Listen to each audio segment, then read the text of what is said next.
Welcome to my channel cooking with Piyali. আমি আজকে রান্না করছি ট্যাংরা মাছের ঝাল। এই রেসিপিটা খুব সহজেই তৈরি হয়ে যায় আর খেতেও খুব ভালো হয়। ট্যাংরা মাছের ঝালের রেসিপি বানাবার জন্য আমাদের লাগছে ট্যাংরা মাছ। এখানে আমি মিডিয়াম সাইজের কয়েক পিস ট্যাংরা মাছ নিয়েছি। প্রথমে ট্যাংরা মাছগুলোকে পরিষ্কার করে ধুয়ে নুন, হলুদ আর কাঁচা সরষের তেল মাখিয়ে 10 থেকে 15 মিনিটের জন্য রেখে দেব। ট্যাংরা মাছে কাঁচা সরষের তেল মাখিয়ে রেখে মাছ ভাজলে মাছ ভাজার সময় তেল ছিটে পড়বে না। খুব ভালো করে মাছের গায়ে নুন, হলুদ আর তেলটা মাখিয়ে রাখছি। মাছটা 10-15 মিনিট ম্যারিনেট হয়ে গেলে কড়াইতে সরষের তেল গরম করে অল্প অল্প পিস করে মাছ ভেজে নেব। ভাজার সময় মাছ ভেঙে না যায় তাই অল্প অল্প পরিমাণ করে মাছ ভেজে নেব। এপিট ওপিট করে মাছগুলো একটু কড়া করে ভেজে নেব। এইভাবে বাকি সবকটা মাছ ভেজে নিচ্ছি।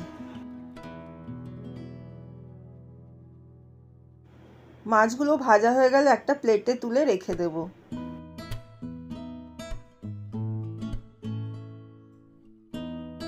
এইবার সরষের একটা পেস্ট বানিয়ে নেব।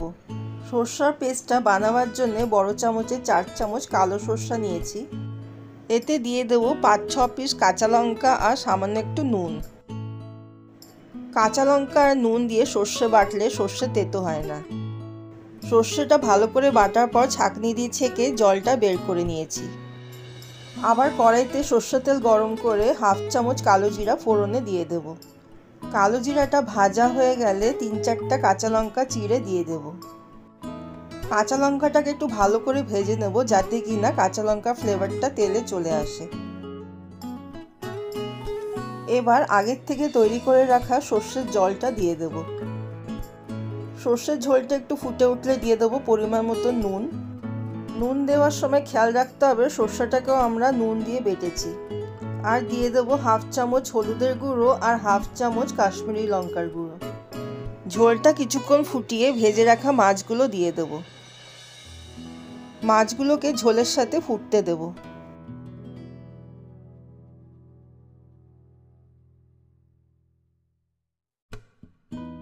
ততক্ষণ ফোটাতে হবে যতক্ষণ না মাছের ভেতরে সর্ষের ঝোলটা ঢুকে যাচ্ছে আর সর্ষের ঝোলটাও শুকিয়ে গামাখা মাখা হয়ে চারপাশ থেকে তেল বেরিয়ে আসবে।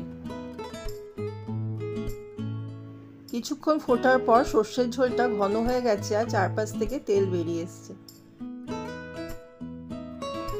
মাছটা রান্না হয়ে গেলে উপর থেকে একটু কাঁচা সর্ষের তেল ছড়িয়ে দেব।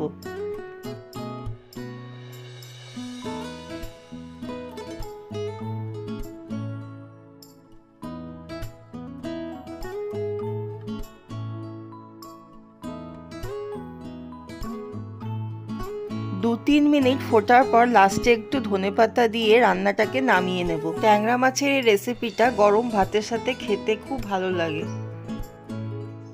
আমার ট্যাংরা মাছের ঝালের রেসিপি হয়ে গেছে। আপনাদের যদি আমার রান্না ভালো লেগে থাকে তবে আমার ভিডিওটাকে লাইক আর শেয়ার করবেন আর আমার চ্যানেলটাকে সাবস্ক্রাইব করবেন।